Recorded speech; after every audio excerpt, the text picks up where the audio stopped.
Retournons donc au Parlement et à la nouvelle législature. Elizabeth May, pour la 5e fois, est élue à Saanich Gulf Islands et toujours chef du Parti vert. Heureux de vous revoir. Moi aussi, je suis heureuse de vous revoir.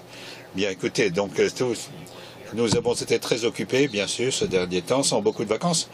Et on a beaucoup dit que vous envisagiez de vous proposer comme présidente de la Chambre des communes. Vous avez décidé qu'il était plus important de représenter le Parti vert à la Chambre. Maintenant, j'aimerais savoir, concernant le rôle de président, qu'est-ce qui a pu vous intéresser? Écoutez, ça fait très longtemps. Mais moi, je n'ai jamais essayé. Je n'ai jamais été, moi, en mesure de pouvoir dire aux gens votez pour moi à ce titre-là. Mais je connais un petit peu la procédure. Parfois, j'en parle avec les greffiers légistes qui sont là. J'aimerais bien être à la table des greffiers légistes.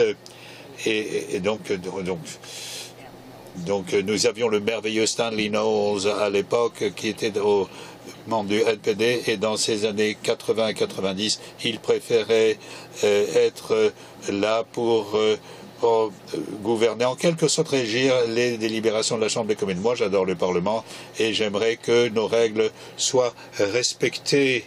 Et j'aurais aimé pouvoir réaliser cela, mais je pense que le moment n'était pas du tout bien choisi, pour présenter mon nom en tant que présidente. Et encore une fois, il a des règles et moi, j'ai retiré mon nom de la liste des candidatures potentielles.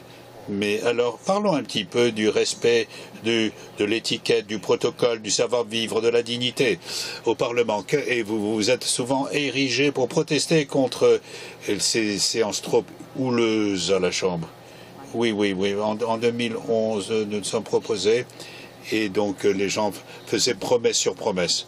Moi, je ne voulais pas faire de promesses que je ne veux pas tenir. La seule promesse que je disais, que je savais que je pourrais tenir, je savais que je ne serais pas Premier ministre, même si je l'emportais sur mon rival, que je serais le seul membre du Parti vert. Je pouvais promettre de ne jamais conspuer, de ne jamais prêter le flanc à des critiques concernant mon comportement et mon respect de l'étiquette. Et donc, c'est une question de respect de la dignité, de décorum, comme on dit, mais c'est aussi le respect de la démocratie. Et ce ne pas permettre que notre gouvernement soit pris en otage au moyen de bassesse et de manœuvres. Et donc, moi, je ne veux pas que ça se reproduise tout ce désordre de la dernière. Et donc, des gens qui devaient quitter les galeries, des élèves que leurs professeurs emmenaient, faisaient sortir de la galerie parlementaire parce qu'ils ne voulaient pas qu'ils soient les témoins de ce genre de spectacle désolant. Mais vous savez, bon, j'ai entendu un grand nombre de Canadiens tout au long de ma carrière dire, mais comment est-ce que vous pouvez supporter ce spectacle, entendre ces propos orduriers à la Chambre? Écoutez, je vais vous donner un exemple. Donc, personne n'a le droit en principe de lire un discours. Et nous savons bien que jour après jour, les gens, députés d'arrière-ban, prennent quelqu'un, attrapent quelqu'un, disent voilà un discours déjà écrit et lis-le à la Chambre. Voilà. Et donc, lorsque le leader du gouvernement dit combien de personnes devront intervenir sur tel ou tel projet de loi, écoutez, on pourrait dire tout le monde, mais si vous devez vous lever et parler et lire un discours sans l'avoir lu, alors, combien de personnes vont connaître le sujet suffisamment à la fin du débat? À Westminster, il y a la même règle. Les gens suivent les débats. On sait très très bien que si quelqu'un est en train de lire un discours écrit par quelqu'un d'autre, ça n'a aucune efficacité.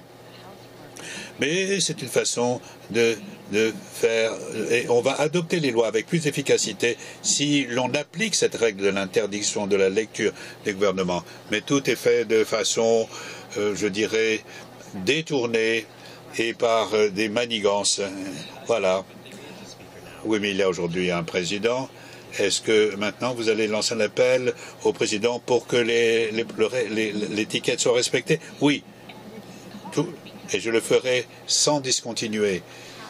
Parce que lorsque vous avez pris une mauvaise habitude, il est très difficile, surtout pour un système comme le nôtre où les grands partis ont beaucoup de poids. C'est très difficile pour le président de dire je vais ne pas laisser les gens parler dans l'ordre où cela a été proposé par le CERFIL, par le WIP. Et puis ensuite, depuis les années 80, les présidents se sont conformés à cette non-règle. Et un jour, Jeanne Sauvé avait demandé, en tant que présidente, une liste des gens dans quel ordre les gens demanderont à ce qu'on leur donne la parole. Voilà. Alors voilà. Donc, c'est pour ça que maintenant, tous les présidents prennent une liste et les suivent de façon un peu servile. Eh bien, quel exemple ça donne aux députés de l'arrière-blanc? Si moi, maintenant, si je veux une autorité, je me rends vers mon servile, vers mon whip et pas vers la présidence. Bien, maintenant, je voudrais vous parler de l'avenir de votre parti. Au-delà du fait, vous êtes bien sûr une fière députée de votre parti. Comment allez-vous exister à la Chambre? Parce que dans le discours du trône de roi, on a parlé du changement climatique à 2 reprises. Et puis, donc, nous avons essentiellement 2 groupes écrasants, le Parti libéral et le Parti conservateur. Comment est-ce que vous allez effleurer l'eau de cette surface parlementaire? Bien, écoutez, bien sûr, il y a 7 néo-démocrates aujourd'hui et nous ne sommes pas toujours d'accord sur tout. Et comme moi, ils n'ont pas non plus le statut de parti officiel.